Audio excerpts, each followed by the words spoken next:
بسم الله الرحمن الرحيم. ان شاء الله نعمل وصفة حلوة قوي مفيدة ومغذية بمكونات طبيعية وبدون اي مواد حافظة، والمفضلة خصوصا لدى الاطفال هي دانة الشوكولاتة، وان شاء الله تعجبكم.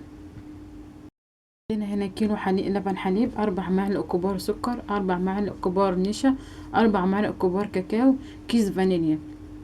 بنجيب اللبن الحليب وبنبدأ نفضي عليه النشا، بنحط كل المكونات اللي عندنا، بنحط السكر وبعد كده بنضيف الكاكاو ونضيف كيس الفانيليا. بنبدأ نقلب الخليط ده كله مع بعضه بالشكل ده. بعد كده بنرفعه على النار وبنبدأ نقلب لغاية ما كله بيدوب كده مع بعضه على النار، ونبدأ نقلب لغاية ما يوصل للقوام اللي احنا عايزينه والشكل اللي احنا عايزينه.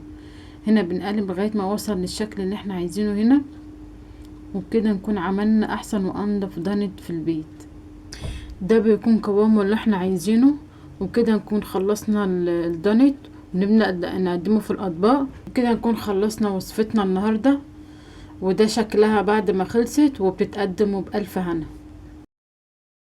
دي كانت وصفتنا النهاردة. الوصفة سهلة وبسيطة، وفي مجموعة تانية من الفيديوهات على القناة تقدري تستفيدي منها في عمل أكلات جديدة ووصفات لذيذة مبتكرة وغير مكلفة. واشتركي في القناة علشان يوصلك كل الفيديوهات اللي هعملها واللي فيها الوصفات الجديدة. وبعد ما تشتركي دوسي على علامة الجرس، هتطلعلك رسالة علمي عليها ودوسي موافقة علشان يوصلك إشعارات بكل فيديو جديد بنزله.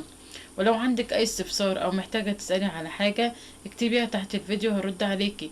اعملي لايك وشير للفيديو ونكمل مع بعض الفيديو اللي جاي بإذن الله.